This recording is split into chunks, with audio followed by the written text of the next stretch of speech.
ኢትዮጵያውያን ሰባተኛውን ጠቅላላ ምርጫ በስኬት አጠናቀው ወደ አዲስ ምዕራፍ ገብተዋል። ይህ ታዲያ እንዲሁ በቀላሉ የሆነ አይደለም። ምርጫው በተያዘለት ጊዜና በታቀደው መልኩ እንዳይካሄድ ለማድረግ ከሀገር ውስጥና ከዓለም አቀፍ ፍላጎቶች አንጻር የተለያዩ ስልታዊ ጫናዎችና ሴራዎች ሲሰነዘሩ ቆይተዋል። በአንዳንድ የሀገሪቱ አካባቢዎች የሽብር ጥቃቶችን በመሰንዘርና ውጥረቶችን በማባባስ ህዝቡ ካርድ እንዳይወስድ ብሎም ወጥቶ ድምፁን እንዳይሰጥ የማድረግ ጥረቶችም ታይተዋል። ህዝቡ በሂደቱ ውስጥ ተሳታፊ እንዳይሆን ማስፈራሪያዎችም ጭምር በተለያዩ የመገናኛ አውታሮች ሲሰራጩ ነበር። እነዚህን ደባ ያዘሉ መልእክቶች ዓለም አቀፍ አውድ ለመስጠት በመሞከርም ሀገሪቱ ምርጫ ለማካሄድ የሚያስችል የተረጋጋ ሁኔታ ላይ አይደለችም የሚል ትርክትን ለመፍጠርም ጥረቶች ነበሩ። ይህ ምርጫ የህልውና ስጋት የሆነባቸው አካላት በሌላ ስራ ውስጥ እንደነበሩ መረዳት እንችላለን።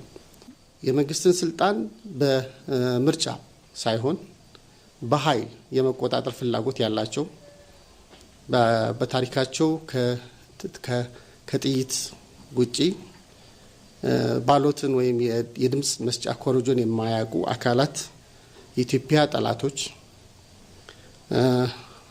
ባዳዎች፣ የኢትዮጵያ እድገት፣ የህዝቦቿ መለወጥ ሁሌም እንደ ስጋት የሚመለከቱ ባዳዎች የነዚህን አጀንዳ ተቀብለው በህዝብ ላይ ስጋትንና ጉዳትን ለመፍጠር ሁሌ የሚተረተሩ ተገዢ የሆኑ ቅጥረኛ ባንዳዎች በመቀናጀት ይህ ሰባተኛው ሀገራዊ ምርጫ መከናወን የለበትም፣ መቆም አለበት በሚል አቋም ወስደው ከምርጫ በፊት በምርጫ ወቅት እና ከዛ በኋላም የተለያዩ እንቅስቃሴዎችን እያደረጉ እንደሆነ መረዳት እንችላለን።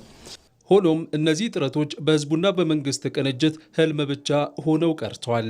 በሰባተኛው ጠቅላላ ምርጫ ከዚህ ቀደም ከነበሩ ምርጫዎች በላቀ ልዩነት በቁጥሩ እጅግ ከፍ ያለ ከ54 ሚሊዮን በላይ መራጭ ተመዝግቦ በመላው ሀገሪቱ 96.2 በመቶ የሚሆነው መራጭ ደግሞ ድምፁ ሰጥቷል።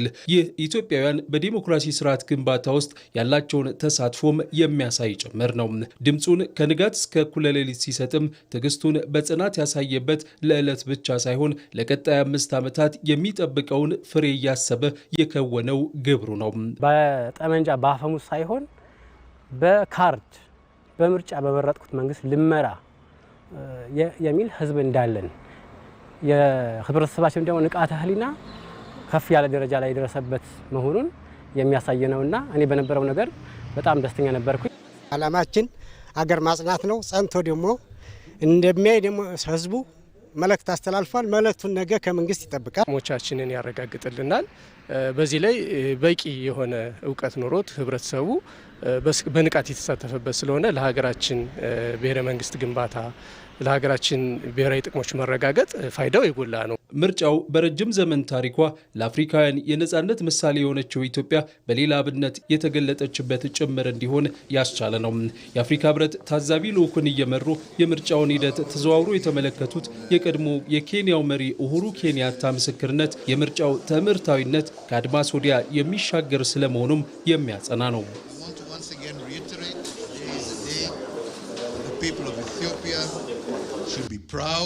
በድጋሚ እንኳን ደስ ያላችሁ ማለት እፈልጋለሁ። ዛሬ የኢትዮጵያ ህዝብ ሊኮራ ይገባል። የኢትዮጵያ ህዝብ በታሪክ ውስጥ አንድነትን መርጦ ቅኝ ግዛትን እምቢ እንዳለውና ለአፍሪካ የነጻነት ምሳሌ እንደሆነው ዛሬም ራስን በራስ በማስተዳደር የአፍሪካ ዋና ከተማ ሆኗል። A nation that stood for Africa's independence and for Africa's right to self-governance and rule. A nation as a result of this that has become the capital of Africa. የሰባተኛው ጠቅላላ ምርጫ ሂደት በአንድ በኩል የሀገሪቱን ጉዞ ለማደናቀፍ የሚፈልጉ ኃይሎች የሄዱበትን ርቀት ያሳየ ሲሆን፣ በሌላ በኩል ደግሞ የኢትዮጵያ ህዝብ ለሀገሩ ህልውና ለሰላምና ዴሞክራሲያዊ ስርዓት ግንባታ ያለውን ጽኑ አቋም ያስመሰከረበት ታሪካዊ ምዕራፍ ነው። በግልጽና በድብቅ ሲሸረብ የነበረውን ደባ በነቂስ በመውጣት ማሸነፍ መቻሉም በኢትዮጵያ ምድር የሰለጠነ የፖለቲካ መንገድ እንጂ በጠመንጃ አፈሙዝ የሚደረግ ጥረት ቦታ እንደሌለው ጭምር ህዝቡ መልእክቱን ያስተላለፈበት ነው። ምርጫው ያጎላው ነገር ቢኖር የማሰብ አቅማችን እና ኢትዮጵያዊ ስክነትን ነው።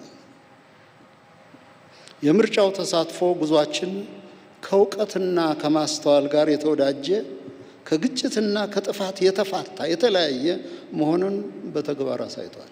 እየተዛተባቸው እየተተኮሰባቸው እየመረጡ አስመራጩን ጠብቀው የዘለቁ እኒህ ኢትዮጵያውያን ምንኛ ትጉህና ብርቱ ናቸው። በምርጫው የታየው የህዝቡ ሰፊ ተሳትፎ የኢትዮጵያ ህዝብ ለሀገሩ ህልውናና ቀጣይነት ታሪካዊ አደራን ለመወጣት ያለውን ብስለት በተግባር ያሳየበት ነው።